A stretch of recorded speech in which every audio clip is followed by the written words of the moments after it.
June marks the recognition of Men's Health Awareness Month, which extends to mental health.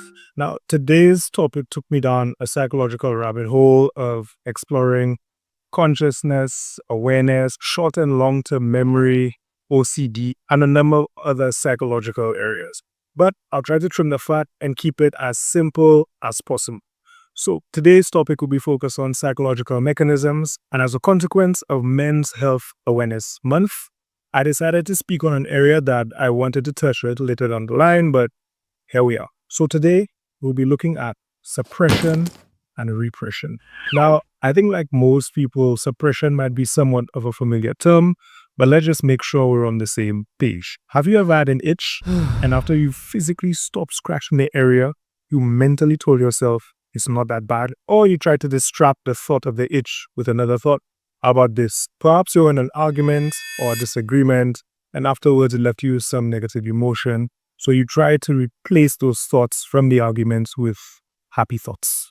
Or for those professionals, what if maybe your manager, supervisor, probably even a colleague of yours got you angry at work? And to maintain your sense of professionalism, you don't wear your emotions on your face, you push down on the thoughts or the unpleasant experience to try to just push on and move throughout your day. Point is, I could go on and on and on with the examples. Essentially, the intentional or deliberate, rather, the conscious effort to push down a thought temporarily is called suppression. Typically, suppression revolves around negative emotions or bad experience. Because think about it, if you're having a good experience or you have a good experience, you don't want to forget about it. You want to relive that memory.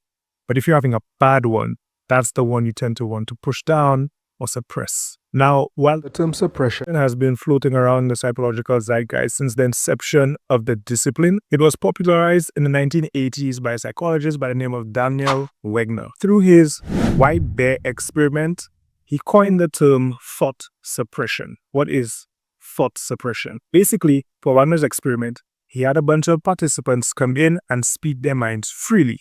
Now, for the second half of the experiment, he told them, don't think about a white bear. This experiment was conducted for 5 minutes.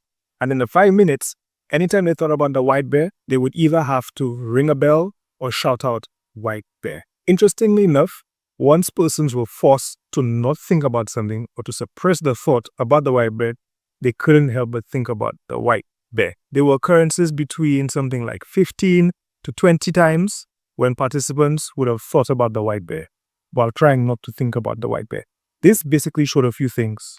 One, when you try to suppress a thought, that tends to make the thought more persistent. Two, the mind doesn't necessarily obey commands in a very linear fashion. And three, that backfire effect, Wagner later coined as the rebound effect. Now, with that being said, let's look at repression. While repression is another mental defense mechanism, it's a bit more complicated, mainly because the term repression is surrounded by controversy. The term was first coined by the popular psychologist by the name of Sigmund Freud. Sigmund Freud. We'll get to him at some point on this channel. We have to. Freud believed that unlocking repression would be the key to unlocking a lot of negative emotions such as stress, depression, and anxiety. However, Freud had very strange methods and tactics.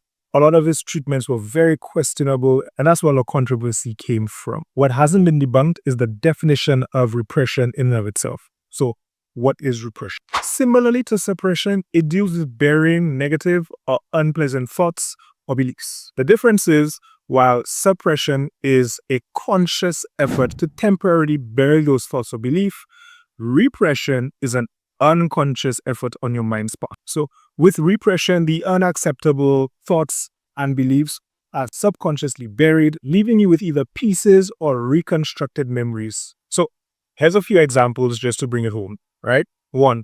Not remembering childhood trauma. 2. Having a mental block towards the death of a loved one. 3. Repressing thoughts of infidelity because it contradicts with one's perception of being a loyal partner. Now, one thing I came across that I found interesting is that there's a fine line between repression and denial, but it goes back to a subconscious and a conscious effort. While on one hand, denial is a very deliberate and conscious effort to not face or to not address a memory, idea, or experience. Repression is an unconscious mechanism that hides or pushes down a traumatic thought or belief. Just in contrast, repression is always unconscious, while suppression and denial are very much conscious mechanisms. So it may be true that someone may be experiencing repression, but not necessarily denial. And on the other hand, someone could very much be denying something, and that's not necessarily repression. Two different things. Now, what are my thoughts on the matter? So, bringing it back to Men's Health Awareness Month, I chose this topic because I'm of the belief that society has acceptable shared definitions on the roles or the behaviors of men and women. Typically, what you find is that women are described as being more in touch with their thoughts, a bit more neurotic and sensitive towards emotional expression, and the utility of the wide spectrum of emotions. While men, on the other hand, are typically described as being stoic and less emotionally aware. Now, while they may have some semblance of truth to this, because women tend to score higher in openness, agreeableness, and neuroticism on personality tests, neuroticism is simply a $2 word that means being more emotionally sensitive or aware, particularly with negative emotions. On the flip side, men tend to score higher in assertiveness. While these very loose descriptions, generally speaking, of men and women from a societal standpoint may be true, what is not true is the idea or the rhetoric that men aren't emotionally aware and men aren't emotionally sensitive. But what it actually means is that men experience emotions differently and they handle emotional experiences differently from women.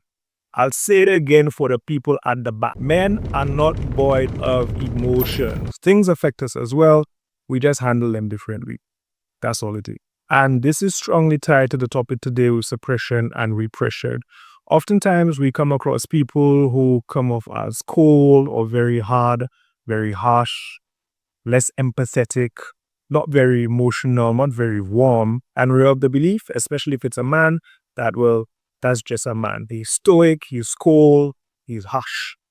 The reality is, some people are trying to repress a very bad experience. Some people, some men in some situations, deal with a lot of anger and they don't know how to necessarily process that properly. In other areas or in other experiences, repression is happening. That actually affects worldview and thoughts, and by extension, it affects behavior. We're all experiencing suppression and repression in some shape or form. Here's something to think about. If you going through something, suppressing some kind of emotion, whether it's at work, whether it's at school, church, wherever it is, if you would want somebody to bear patience with you, keep in mind that probably when you meet some of these people that are a bit hard or a bit cold, you should extend grace and the same patience that you'd want to experience as well. Wait. Don't go to the next video yet. I forgot to mention, I looked around St. Lucia for spaces where men can be vulnerable and probably express some of those emotions and things that they're going through. And while I didn't find anything, if you are going through something and you need someone to speak to, I highly recommend GEMS Psychotherapy for Hope and Healing, located at Lance Road next to the Maranatha Seventh Adventist Church. Olympia Piper Cools Vitalis is the main counselor there, and she does amazing work. I'll leave GEMS information in the description below so you can check them out. Right, so that's it for another video. I hope you learned something new as always. Please remember to like, comment, and subscribe. Share the link with your friends and stick around for the next video.